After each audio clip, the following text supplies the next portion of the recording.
Bem-vindos ao nosso Deep Dive. Hoje a gente vai dar uma olhada em 100 anos de história econômica mundial, usando aqui o material que a gente pesquisou. A ideia é conectar os pontos, sabe? Desde as tensões lá do colonialismo, que levaram às grandes guerras, até a crise mais recente de 2008.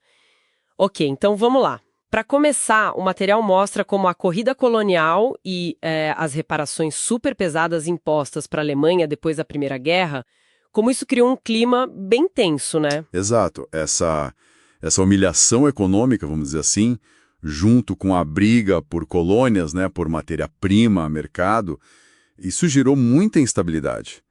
O material até sugere que esse peso das reparações para a Alemanha foi visto por muitos como uma causa direta para a Segunda Guerra. Quase uma continuação da Primeira, sabe? Nossa! E nesse meio tempo, entre as duas guerras, tivemos eventos gigantescos, né? A Revolução Russa, em 1917, criando ali a primeira experiência socialista em grande escala, e, claro, a Grande Depressão, a partir de 1929, que foi devastadora. Falando em 1929, o material que a gente viu destaca que a origem dela foi bem diferente da crise de 2008, certo? Como é que elas se comparam? A comparação é bem interessante. A crise de 29, ela nasceu na economia real, vamos dizer. Superprodução na indústria, na agricultura, especulação forte na bolsa. O impacto financeiro veio forte depois, claro. Mas a raiz estava na produção. Levou a um desemprego, assim, catastrófico. E 2008? Já 2008 foi uma crise que começou no sistema financeiro mesmo. Títulos complexos, a bolha imobiliária americana. A origem foi bem diferente. Entendi. E a resposta para a crise de 29 foi o New Deal. O que ele teve de tão, assim, marcante? Olha, o New Deal do Roosevelt foi uma virada de chave para a época. Uma intervenção do Estado muito forte. Teve regulação financeira mais apertada, criação de seguro-desemprego, previdência, muitos programas de obras públicas para gerar emprego, sabe? E o fortalecimento dos sindicatos na lei. Uma ruptura com o liberalismo clássico, então. Total. Bem diferente do que a gente viu em 2008, como a gente vai ver mais pra frente. E aí a coisa fica interessante mesmo. Depois da Segunda Guerra, o cenário muda de novo, né? Como é que Bretton Woods, lá em 44, redefiniu a ordem econômica? Bretton Woods foi fundamental.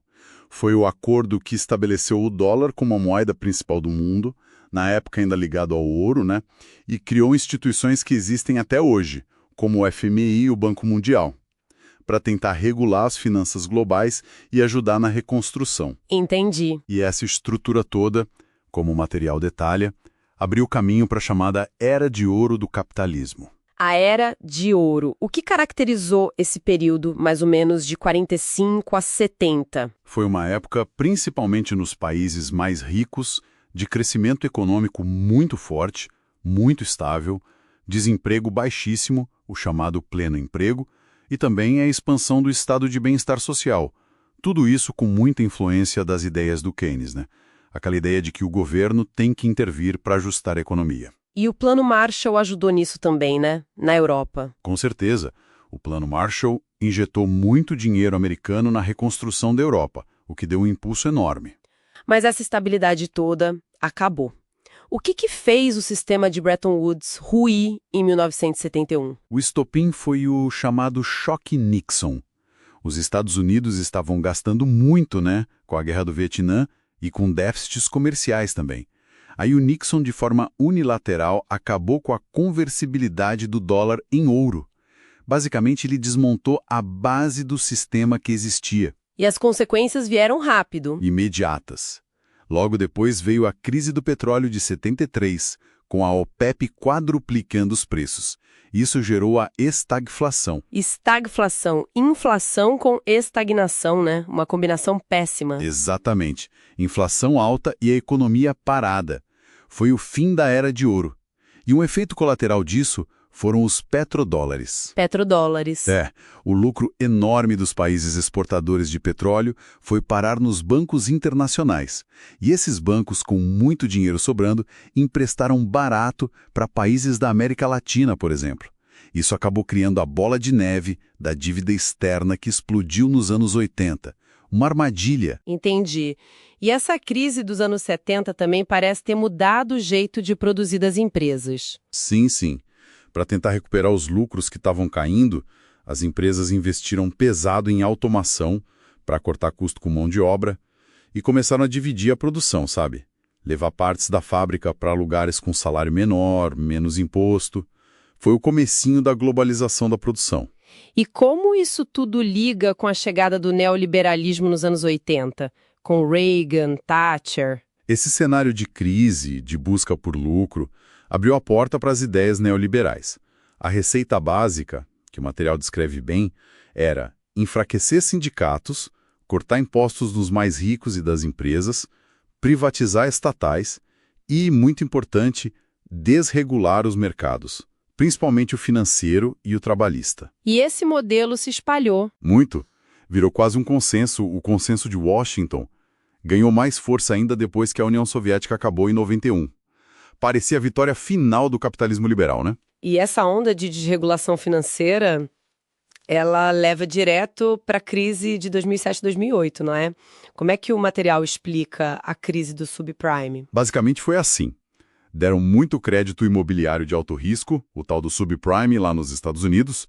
Aí pegaram essas hipotecas, empacotaram em títulos financeiros super complexos e venderam para o mundo todo como se fosse investimento seguro.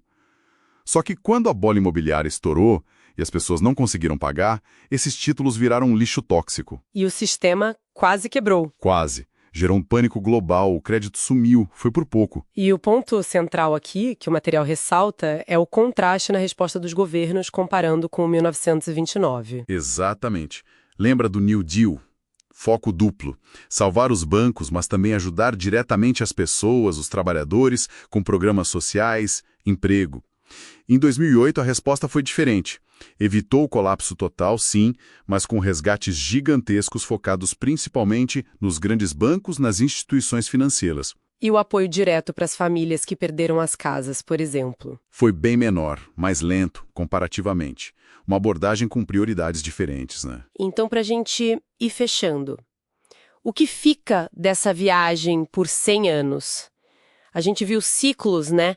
Tensões levando a guerras, crises gerando novas ordens como Bretton Woods, novas ideias dominantes como o keynesianismo e depois neoliberalismo. Poder econômico sempre mudando de mãos, se reconfigurando. Acho que a conexão principal é ver como essas crises profundas, esses momentos de ruptura, eles forçam mudanças enormes. Podem ser mudanças vistas como boas ou ruins, né? Mas elas mudam a forma como a economia funciona e, principalmente, quem ganha e quem perde com essas mudanças.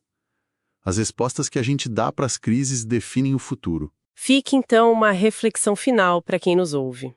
Se a gente pensar nessas respostas tão diferentes para as crises de 1929 e 2008, uma mais focada em segurar as pontas tanto do sistema quanto das pessoas e outra bem mais concentrada em salvar as instituições financeiras, quais podem ser as consequências sociais, políticas a longo prazo, do jeito que a gente escolher lidar com os próximos choques econômicos? Porque eles certamente virão, né?